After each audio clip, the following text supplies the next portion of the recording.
Hello everyone, my name is Bahadur Modi and I am an English and SS teacher in Sarjan English Medium School at Natajuna. And today we continue our chapter number 4, National Movements in India, Standard 9. Okay. So in the previous video we already talked about this few points and we are reached at this point Muslim League. Clear? So now I am going to read this paragraph. So listen very carefully. I will explain every line by myself. ठीक है? So Muslim League 1906. ठीक है? तो जो हमारे देश में freedom की मूवमेंट हुई, उस मूवमेंट में मुस्लिम लीग का कौन सी इम्पोर्टेंस है, उसके बारे में हम देखेंगे. ठीक है? So, by adopting the divide and rule policy, the English wanted to create a conflict between Hindus and Muslims. ठीक है, जैसे कि आप जानते हैं कि जब बंग मूवमेंट हुई थी उस टाइम पे हिंदू और मुस्लिम दोनों ने साथ में मिलके अंग्रेजों के सामने फाइट की थी. उसका रिजल्ट बहुत अच्छा आया था. उसको बंग का जो रूल्स था उसको ब्रेक करना पड़ा, उसको वापस से उसको कंबाइन करना पड़ा. तो वो लोग समझ गए कि अगर ये हिंदू और मुस्लिम दोनों साथ रहे तो डेफिनेटली हमें हरा देंगे. तो British started the divided policy. So divide and rule policy यानी कि बागला पड़ो ने राज करो, राइट. उस नीति को उन्हें एडॉप्ट किया. So adopting the divide and rule policy English wanted to create a conflict between Hindus and Muslim. तो ब्रिटिशर ने क्या किया कि divide and rule policy establish की, दोनों को डिवाइड करो और रूल करो. उससे क्या होगा क्योंकि ब्रिटिश चाहते थे, they wanted to create a conflict. तो चाहते थे कि हिंदू और मुस्लिम में कॉन्फ्लिक्ट हो, यानी कि प्रॉब्लम हो, इश्यू हो, विवाद हो, वो चाहते थे. That's why they started this divide policy. Then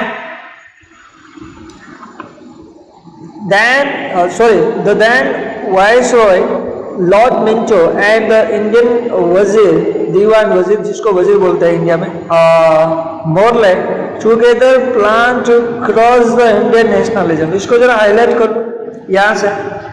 viceroy Minto to the Indian nationalism, वहाँ तक देखो. फिर दो लोग थे important character, the viceroy Lord Minto and Indian वजीर यानी Indian Diwan Morley.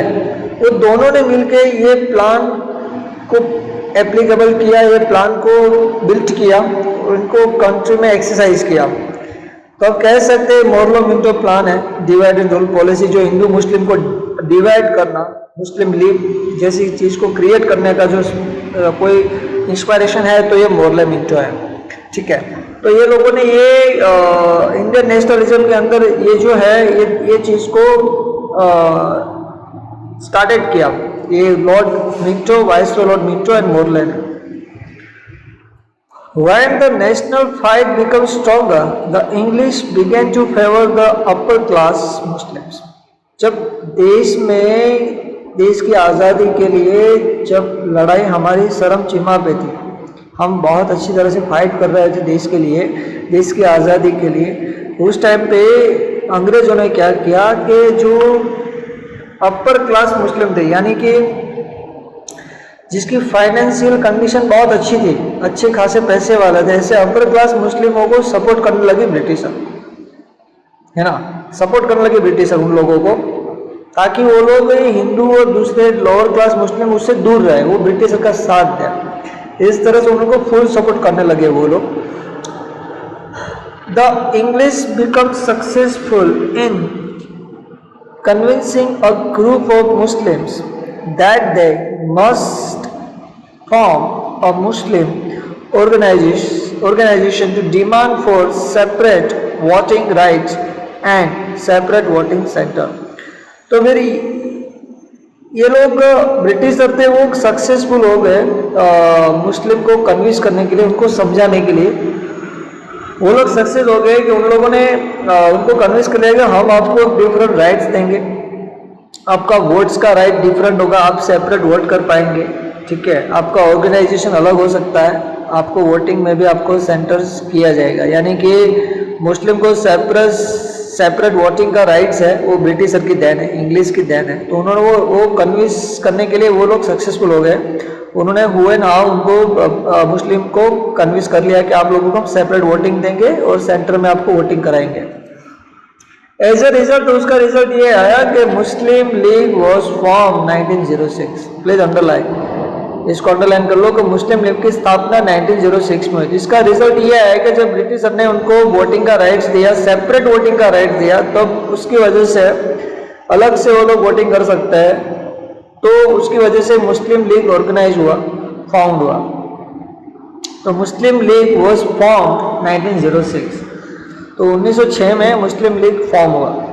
Religious head of the Muslim Aga Khan, Nawab of Dhaka, Salimullah Khan, Viceroy Minto and his personal minister Dunlop Smith had played an important role in the establishment of this organization.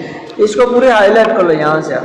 Religious head of the Muslims यहाँ से लेकर establishment of this organization वहाँ तक highlight कर लो। ये जो लोग थे उन्होंने मुस्लिम लीग को फॉर्म करने के लिए सबसे विटल रोल प्ले किया था। यही लोग हैं जिन्होंने इंस्पिरेशन किया, मोटिवेट किया, फाइनेंशियल सपोर्ट किया, सारी तरफ से सर्कमस्टेंसेस क्रिएट किया, जिसकी वजह से मुस्लिम लीग फॉर्म हुआ। और मुस्लिम लीग की वजह से हिंदू मुस्लिम डिवाइड हुए, हम लोगों के बीच में कॉन्फ्लिक्ट स्टार्ट हो गया बिकॉज ऑफ दिस थिंग्स।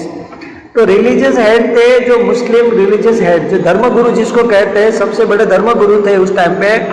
तो आगा खान, मुस्लिम के आगा खान के nawab of Muslim Aga Khan, then nawab of Dhaka Salimullah Khan, दो Muslim head of religious Muslim के Aga Khan, then nawab of Dhaka Salimullah Khan, viceroy Minto and his personal minister, that mean उनके जो काम करने वाले लोग हैं उसको पर्सनल कहते हैं, उसके अंडर में जो काम करते हैं जॉब कर्मचारी, his personal minister Dunlop Smith. तो Dunlop Smith, viceroy Minto, nawab of Dhaka Salimullah Khan, Aga Khan, this people who played a vital role to form a Muslim league.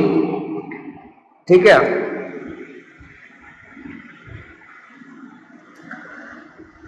In order to stop the Muslims from attending the annual conference of Congress, तो इससे क्या हो गया कि जब मुस्लिम league के establish हुआ तो जो कांग्रेस का एनुअल कॉन्फ्रेंस होता था, ठीक है, जो जवाहरलाल नेहरू, महात्मा गांधी, जो भी देश के लिए लड़ने वाले लोग थे, उन लोगों का जब कॉन्फ्रेंस होता था उस टाइम पे मुस्लिम वहाँ पे जाने के लिए मना करने लगे, वो स्टॉप हो गए। The annual conference of the Muslim League was arranged on the same day as that of the Congress. जब कांग्रेस का कॉन्फ्रेंस होता था, जब कांग्रेस वाले लोग देश के लिए कुछ बात करने के लिए, अच्छे काम करने के लिए, देश की आज़ादी के लिए जब इकट्ठा होते थे, उसी टाइम पे क्या करते थे, मुस्लिम लीग सेम डे पर अपनी कॉन्फ्रेंस, मुस्लिम कॉन्फ्रेंस ऑर्गेनाइज करती थी ताकि मुस्लिम लोग वहाँ पे जा ना पाए। तो ऐसा सब होने लगा। Thus, the demand of separate representation is not the brain child of the Muslim, but that of the English policy. ये जरा वापस से मैं पढ़ता हूँ बच्चों, क्योंकि ये इतना इम्पोर्टेंस है कि ये जो जहर है हिंदू मुस्लिम का जो हमारे दिमाग में डाल दिया गया है, वो आज से नहीं है, वो बहुत पहले से है। और उस चीज़ को हमारे पॉलिटिशियन ने बढ़ावा दिया है, क्योंकि पॉलिटिशियन तो चाहती है कि हिंदू मुस्लिम एक ना हो। पॉलिटिशियन तो चाहती है कि ये लोग कास्ट में डिवाइड रहे। पॉलिटिशियन तो चाहती है ये लोग अलग अलग, हमारे समाज में हिंदू मुस्लिम सब में अलग अलग बहुत सारी कास्ट है, तो वो लोग चाहते हैं डिस्क्रिमिनेशन है, उच्च नीच के भेदभाव है ना, इस सारी चीज़ों में वो रहे।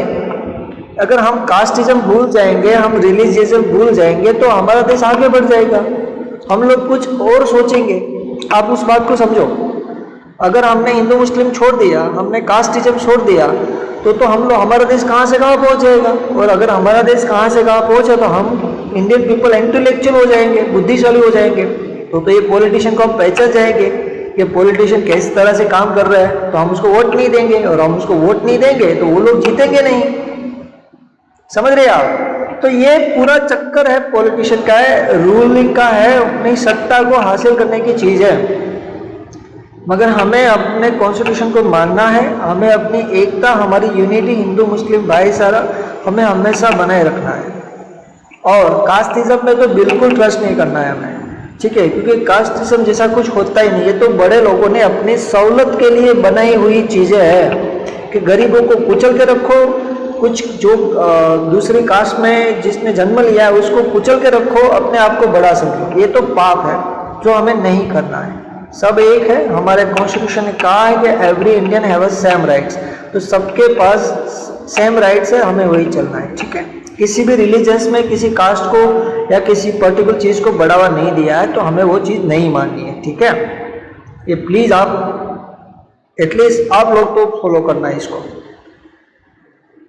आगे बढ़ते हैं, तो मैं वापस ये पढ़ना चाहता हूँ, the demand of separate representation is not the brainchild of the Muslims but that of the English policy।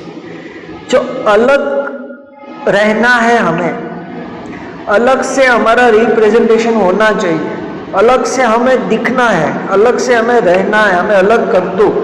ये जो चीज़ है ये मुस्लिम के दिमाग में जन्म से नहीं थी। It's not a come from since born. ये जो ब्रेन में एक चीज़ है वो ब्रेन चाइल्ड में नहीं थी। वो जब से कोई मुस्लिम का बच्चा, कोई भी चाइल्ड हो, अगर वो बॉर्न होता है उसी टाइम पे उसके दिमाग में नहीं थी, मगर वो दिमाग में डाली गई। It's has been installed by the British policy. ये जो अंग्रेजों ने पॉलिसी क्रिएट की उसके हिसाब से इस तरह से हम लोग फंस गए ना कि वो चीज़ आज भी still day now I am speaking of the moment, वो चीज़ हमें परेशान कर रहे हैं, हमारे देश को आगे नहीं बढ़ने देते, हमारे देश को कुछ और सोचने के लिए इंस्पायर नहीं कर रही। हम कुछ साइंस के बारे में, टेक्नोलॉजी के बारे में, दुनिया के साथ कदम से कदम मिलाने के बारे में सोच ही नहीं रहे। अगर कोई हिंदू के बारे में कुछ बोल दे तो हिंदू कुछ भड़कने लगता है, मुस्लिम के बारे में बोले मुस्लिम भड़कने लगता है, बोलता कोई और है, भुगतता कोई और है। तो हमें ये चीज को समझना है, ये जो गंदी पॉलिटिशियन है जो हमारे ब्रेन में डाली गई है, हमें उसको निकाल देना है, और अगर नहीं आई है तो हमें उसे आने भी नहीं देना है ना। सब धर्म एक है, सब कास्ट एक है, सबको अपने अपने हिसाब से जीने का हक है। ये मैं नहीं कह रहा हूँ, ये हमारा कॉन्स्टिट्यूशन कहता है, हमारा जो संविधान है वो कहता है। तो हमारा सबसे बड़ा धर्म ग्रंथ है तो वो है हमारा संविधान। बस उससे बड़ा भगवान कोई नहीं है, उससे बड़ा कोई नहीं है। सबसे बड़ा हमारा देश है, हमारे देश के लोग हैं और हमारा संविधान है। उसके बाद जो भी है, जो आप अपने हिसाब से मानते हो मानो, वो कोई दिक्कत नहीं है। मगर दिक्कत तब होती है जब हम अपने संविधान को, अपने देश को एक तरफा रख के कास्टिज्म या रिलीजियम पे चले जाते हैं ना, वो दिक्कत होता है। तो प्लीज़ इसको ज़रा डिले कर दो, है ना, अपने देश के लिए, अपनी फैमिली के लिए एटलीस्ट। तो ये चीज़ अंग्रेजों ने डाल दी थी और आज हम क्या भुगत रहे उसको अभी देखते हैं। ये चीज़ हमारे पॉलिटिशियन को निकालनी चाहिए थी, मगर वो नहीं निकाली। वो तो फिर क्या समझे, अंधेरे नगरी गंगू भोज राजा। Next, Minto started the policy of taking Muslim as a associated. देखो अभी ये मिंटो ने स्टार्ट कर दिया मुस्लिम को आगे बढ़ाने के लिए। दैट्स वाई, उसकी वजह से many writers consider Minto as the father of Muslim communism. तो इसको जरा हाईलाइट कर लो कि यानी काफ़ी सारे राइटर मानते हैं कि मुस्लिम कम्युनलिज्म का अगर कोई फादर है जिसको किसी ने बॉर्न किया, मुस्लिम कम्युनिज्म है ना, कि मुस्लिम धर्म का जो कम्युनिज्म है वो स्टार्टेड किया, तो वो है मिंटो। तो काफ़ी सारे राइटर मिंटो को, मोरले मिंटो, जो मिंटो जो वाइसरॉय मिंटो को श्रेय देता है कि यही है कि जिसने मुस्लिम कम्युनिज्म स्टार्टेड किया। A historian also goes to the extent of saying that the real creator of Pakistan was not a Muhammad Ali Jinnah or रहमतुल्लाह but मिंटो। यानी कि बहुत सारे हिस्टोरिकल जो हिस्ट्री राइटर है वो ऐसा लिखते हैं कि पाकिस्तान का जो क्रिएट हुआ है हमारे देश में से, जो हमारे देश के दो हिस्से हो गए भारत पाकिस्तान का, जो हमें आज भी हमें परेशान कर रहा है, तो वो चीज़ मोहम्मद अली जिन्ना ने और रहमतुल्लाह ने नहीं की, ऐसा काफ़ी सारे राइटर कहते हैं। एक्चुअल में अगर किसी ने किया है तो वो है वाइसरॉय मिंटो। यही सबसे बड़ा रीज़न है, वाइसरॉय मिंटो ने ये चीज़ क्रिएट कर दी। मोहम्मद अली जिन्ना रहमतुल्लाह also responsible for that, but that thing put into the Muhammad Ali Jinnah and Rahmatullah mind, this man who did this, है ना. तो उसके बाद since then the conflict between Hindu and Muslim increase and result is the division of India. तो उसके बाद तो हमारे देश में और हिंदू मुस्लिम के बीच में कॉन्फ्लिक्ट बढ़ता गया और उसका रिजल्ट यह है कि फाइनली हिंदू मुस्लिम का दो अलग देश हुए, ना अलग देश हुए बल्कि आज भी हम उस बंटवारे के हिसाब से आज भी हमारा देश का जो डेवलपमेंट है वो अटका हुआ है. हमें पाकिस्तान के नाम से डराया जाता है, हम डरते हैं. पाकिस्तान में इंडिया के नाम से डराया जाता है, वो लोग डरते हैं. जो कॉमन पीपल है उसको कुछ फ़र्क नहीं पड़ता क्या इंडिया क्या पाकिस्तान, उनको तो सिर्फ अपने कुछ फैसिलिटीज़ है, कुछ अच्छी सुविधा, अपने बच्चों का फ्यूचर हो, हेल्थ के रिलेटेड हो, अपने कुछ अच्छा हाउस हो, घर हो, ट्रांसपोर्ट फैसिलिटी अच्छी मिले, हॉस्पिटल का खर्चा कम आए, महंगाई थोड़ी कम हो, बस उतना ही चाहते हैं. वो कोई हिंदू मुस्लिम या किसी चीज़ के बारे में वो नहीं सोचते.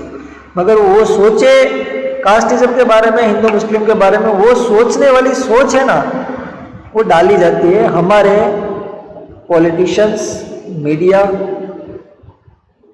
के थ्रू. तो मैं तो यही कह सकता हूँ कि you are the future of our India. आप हमारी इंडिया के फ्यूचर जनरेशन हो, तो बस एटलीस्ट आप अपने दिमाग में गंदी चीज़ें मत डालना, ठीक है. हम सब एक हैं, सबका धर्म महान होता है, वही हमें चलना है ना. तो बस वही कहना चाहता हूँ, आगे बढ़ता हूँ. Next, sorry for that. और ये जो पॉइंट आता है तो थोड़ा कुछ हो जाता है मुझे कि इन चीज़ों की वजह से आज हमारा देश इतना पिछड़ा हुआ है. कोई बात नहीं, let's hope is good. Now, birth and development of extreme revolutionary movement. तो birth and development of extreme revolutionary movement के बारे में देखेंगे. Here the picture of Vasudev Balwant Phadke the great man. थोड़ा देखते हैं क्या इस पैराग्राफ में. The revolutionary activity in India वो स्टार्टेड बाय वासुदेव बळवंत फडके. जरा इसको हाईलाइट कर लो कि जो क्रांतिकारी मूवमेंट है अगर वो किसी ने स्टार्टेड की है तो वो started by the Vasudev Balwant Phadke. Vasudev Balwant Phadke ने एक क्रांतिकारी मूवमेंट, जो सशस्त्र क्रांति जिसको बोलते हैं, लड़ने की, जो जिसको क्रांतिकारी बोलते हैं, जो लड़ते थे, अहिंसा को नहीं मानते थे, वो क्रांतिकारी का जो मूवमेंट अगर किसी ने स्टार्ट किया है तो वो स्टार्टेड किया है वासुदेव बळवंत फडके ने. ठीक है, वो हाईलाइट कर लेना.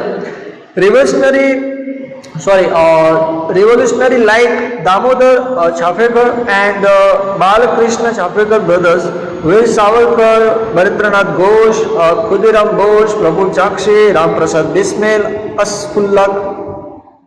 Asafullah Khan, Chandrasekhar Azad, Bhagat Singh, Shivram Rajguru, Sukhdev, Batukeshwar Dutt, Roshan Singh etcetera. There are many revolutionary. ये सारे क्रांतिकारी के नाम हैं जो बहुत ही प्रोमिनेंट है, जिनने अपनी कम उम्र में देश के लिए अपनी जान दे दी, कुर्बान हो गए इस देश के लिए. जो आज इतनी, अगर वो लोग जिंदा होते तो वो सोचते कि ये इसलिए तो हमने अपनी जान नहीं दी है. अगर वो कहीं देख रहे हैं तो मैं डेफिनेटली श्योर हूँ, अगर ये भगत सिंह, सुखदेव, राजगुरु, बरिंद्रनाथ घोष, अशफाकुल्ला खान अगर देख रहे हैं, राम प्रसाद बिस्मिल जी, तो डेफिनेटली वो दिल से रो रहे होंगे कि मैंने इस हिंदुस्तान की तो कल्पना नहीं की थी. खैर, आप यहाँ पे पढ़ो राम प्रसाद बिस्मिल.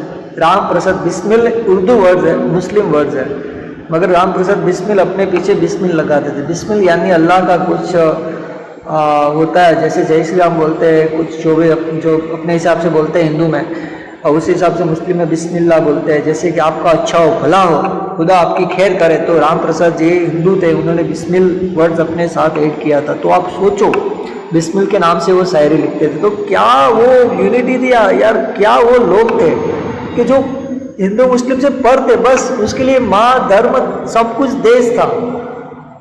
क्या लोग थे वो, गांधी जी, जवाहरलाल नेहरू, सरदार पटेल, ये सब लोग क्या लोग थे. We have no idea. इसकी वजह से आज हम इस फ्री एटमॉस्फेयर में सांस ले रहे हैं, because of this man. These are the revolutionaries that we can now free. Next है carried on the torch of nationalism, ये लोगों ने देश में नेशनलिज्म की टॉर्च लेके यानी कि प्रेरणादायक रूप से वो आगे बढ़े थे। Youth trend in making and using the weapons were constant threat of the English government, यानी ये लोग डराते थे, ब्रिटिशर को डराने के लिए, धमकाने के लिए यूथ को प्रेरित करते थे, वेपन्स किस तरह से क्रिएट करना है, बॉम्ब किस तरह से बनाना है, ये सारी चीज़ें ये लोग ट्रेन करते थे। ठीक है, ये I have to pause this video now because some time limitation. I will continue this point from this point at this point fires revolution यहाँ से मैं स्टार्ट करूँगा नेक्स्ट वीडियो में। आई होप बॉयज़ के आप लोगों को अच्छी तरह से सब कुछ समझ में आ गया है। तो जो चीज़ कही है वो याद रखना प्लीज़, और सारी चीज़ को अंडरलाइन किया उसको राइट डाउन कर देना, रिकॉल कर लेना, रिवाइंड करना, तो कुछ अच्छा ज़्यादा याद रहेगा। ठीक है, so please stay home, stay safe, take care yourself, have a nice day, bye.